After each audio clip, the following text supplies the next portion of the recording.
कंचन के बेटे ऋषि की शादी कहीं नहीं हो रही थी। एक तो ऋषि मोटा, ऊपर से कमाई भी कोई खास नहीं। लेकिन कंचन को तो शौक था मॉडर्न बहू लाने का, और उसे एक दिन ऐसी लड़की मिल भी जाती है। हमें तो आपका ऋषि बहुत पसंद है, लेकिन मैं आपको साफ साफ बता देती हूँ, मेरी बेटी के शौक थोड़े से अलग है बहन जी। अरे बहन, हमें सब पसंद है। आपकी प्रियंका जैसी लड़की की तलाश मुझे कब से थी। जींस पहनकर अंग्रेजी में गिटर पिटर बोला करे। अरे बहन, जरा सुन तो लो, मेरी बेटी के शौक क्या क्या है। अरे नहीं नहीं बहन, बस लड़की को देख लिया तो सब कुछ देख लिया। आप ना शादी की तैयारी करो, और वो जरा सामान की लिस्ट भी दी है ना मैंने। हाँ बहन जी, सारा सामान शादी से एक दिन पहले ही आपके दरवाजे आ जाएगा। मजा आ गया, मजा आ गया। अब तो बस आप शादी की तैयारी करो। प्रियंका के माता पिता के जाने के बाद कंचन का पति उससे कहता है, अरे भाग्यवान, तुम तो कुछ ज्यादा ही जल्दी दिखा रही थी शादी की। अरे बोलने तो देती, लड़की की माँ क्या बोलना चाह रही थी। अरे आप चुप रहिए जी, कुछ पता भी है आपको, बस मुफ्त में बोले जा रहे हैं। मेरी दोस्त शशि की बहू देखी, लंबी पतली और पढ़ी लिखी, हजारों में कमाई और संस्कारी भी। अरे पर जब वो मेरी बहू देखेगी तो जल भुन जाएगी। लेकिन तुम तो शादी ऋषि के लिए कर रही हो ना, या शशि के लिए? तुम्हारा लड़का कुछ कमाता भी नहीं है, और शरीर भी भगवान की दुआ से फूलता ही जा रहा है। फिर बोले आप हैं? फिर बोले आप? मैंने कहा ना, प्रियंका जैसी जींस पहनकर अंग्रेजी झाड़ने वाली बहू किस्मत वालों को ही मिलती है। चुप रहिए आप। पति के लाख कहने पर भी कंचन ऋषि की शादी प्रियंका से करवा देती है।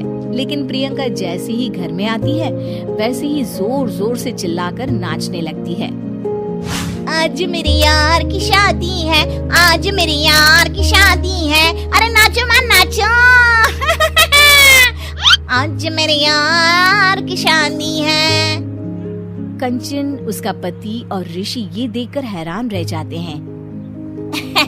लग रहा है बहू को शादी की बड़ी खुशी है। हाँ हाँ, बहू क्यों नहीं, हम भी नाचेंगे। अरे नाचो नाचो जी, मुंह क्या देख रहे हो, चलो चलो नाचो, बहू कह रही है। कंचन ये कहकर प्रियंका के साथ नाचने लगती है। ऋषि और उसके पिता वहाँ से चले जाते हैं।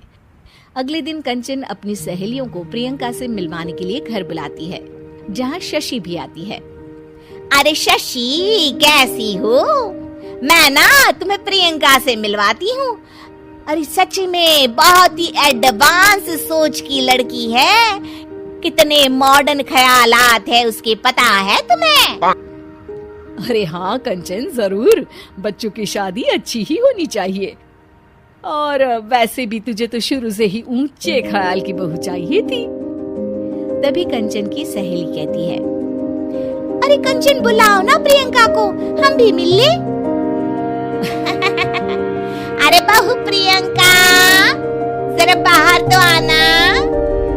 कई बार आवाज देने के बाद भी प्रियंका बाहर नहीं आती है, तो कंचन को बुरा लग जाता है। वो उसे लेकर बाहर आती है, लेकिन ये क्या, प्रियंका लड़खड़ाती हुई बाहर आती है और उसके हाथ में शराब की बोतल होती है।